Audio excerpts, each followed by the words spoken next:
Salut, c'est Étienne Tremblay de la machine à mixer. J'ai un nouvel amplificateur de basse et on m'a demandé sur les réseaux sociaux quel microphone utiliser pour l'enregistrement de la basse. Alors, je vais vous faire écouter quelques microphones dynamiques à condensateur, à ruban, pour vous donner une petite idée des différences de tonalité. C'est pas un test super scientifique, mais ça devrait quand même vous donner une bonne idée des différences entre les différents microphone. Le premier, c'est le grand classique, le AKG D112, qui est un microphone qu'on va utiliser généralement pour le kick.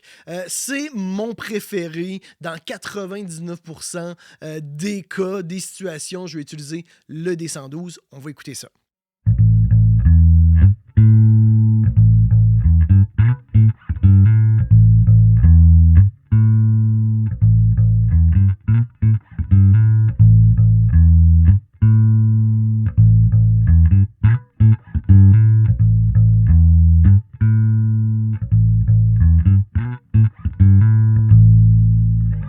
Comme vous voyez, super clean, super balancé. C'est certain que souvent, on va combiner ça avec la prise directe, avec le DI.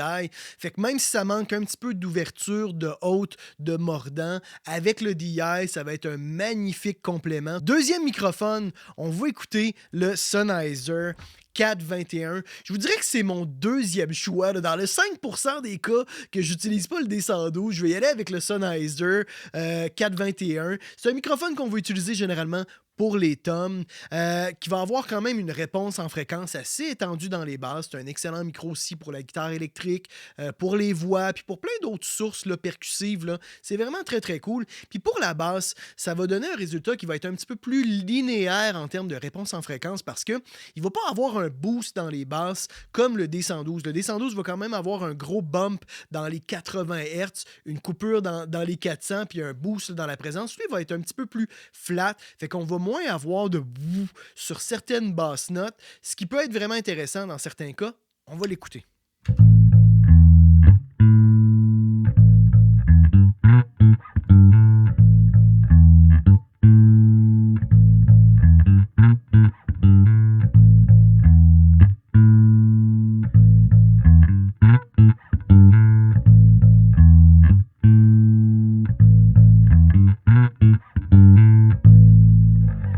Dans des cas où on a des arrangements super chargés puis qu'on a besoin de faire coter, là, de faire sortir là, du mix là, la basse, surtout pour des basses distorsionnées, moi je trouve le 421 super intéressant. On va le comparer juste rapidement avec le D112.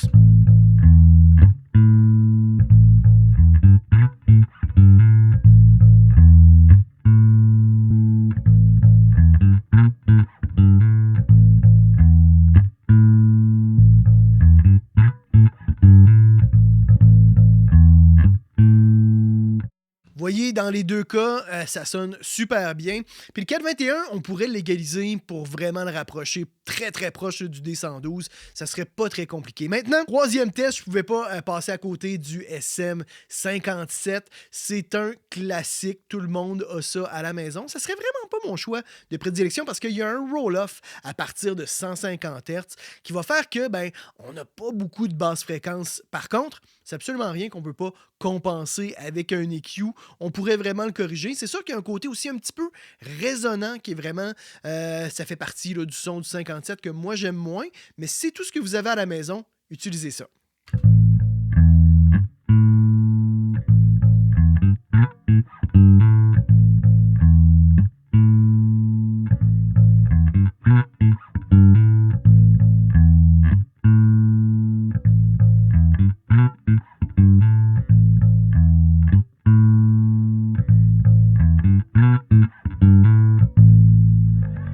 Encore une fois, on va le comparer avec le D112 là, et le 421.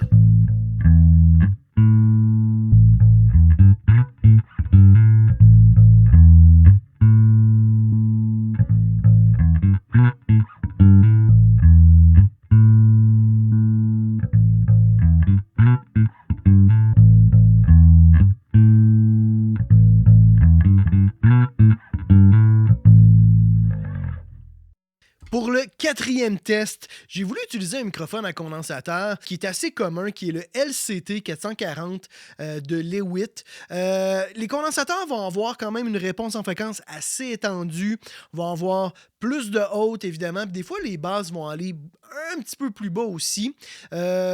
Très intéressant. C'est un petit peu plus compliqué. Moi, d'expérience, je trouve que c'est un petit peu plus difficile de travailler un microphone à condensateur pour bien le placer dans un mic. Je trouve que c'est plus facile de travailler un dynamique, mais il y a beaucoup de gens qui font ça, puis ça peut vraiment faire la job. Puis encore une fois, si c'est ce que vous avez à la maison, utilisez ça.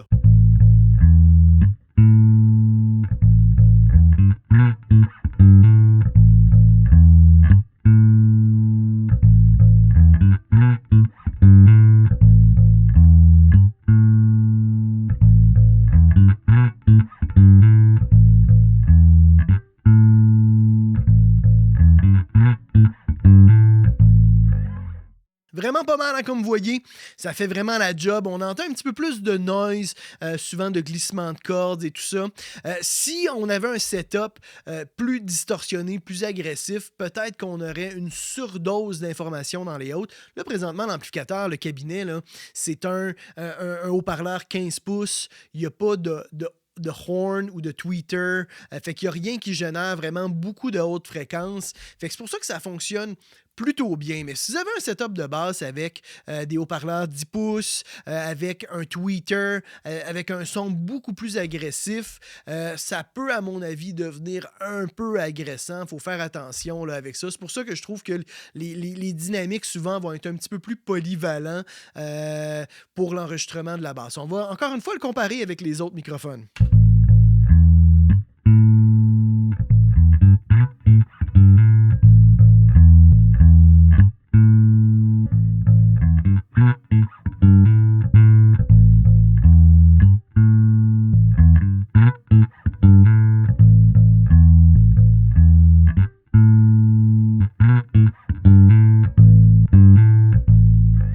Les microphones à condensateur vont avoir plus de dynamique, fait qu'il va falloir des fois les compresser un petit peu plus pour que ça bouge pas trop là, dans le mix. Et finalement, je voulais terminer quand même avec un microphone à ruban, le Royer R121, qui est un classique. Moi, les Royer, les microphones à ruban, puis pas juste les Royer, là, mais en général, les rubans, c'est rarement mon choix de prédilection pour les amplificateurs de basse. Puis il faut faire attention, si vous avez un ampli Ampeg là, SVT qui génère 630 dB là, de volume, là, ben, vous avez un gros risque là, d'endommager le microphone.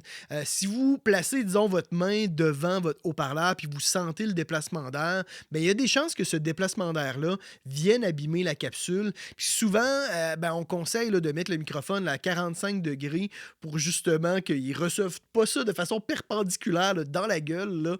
Mais encore une fois, je trouve que les microphones à ruban vont avoir moins de définition à cause de la nature, là, tout simplement, du mécanisme du microphone.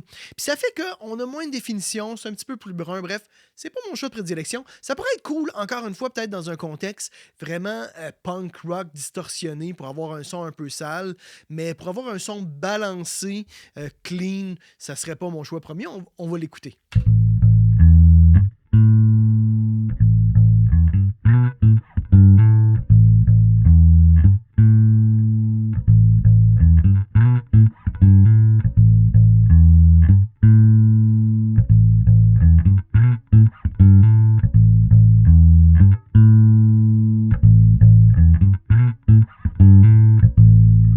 Ça sonne pas mal, mais ça manque, à mon avis, de punch, de définition, d'ouverture. On va le comparer avec les autres.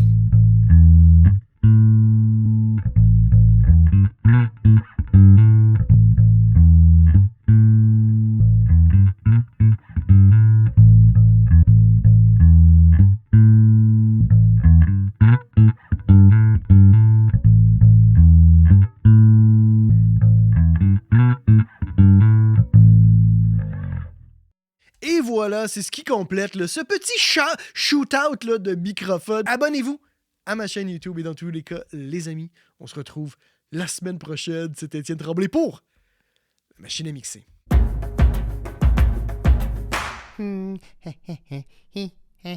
Abonne-toi.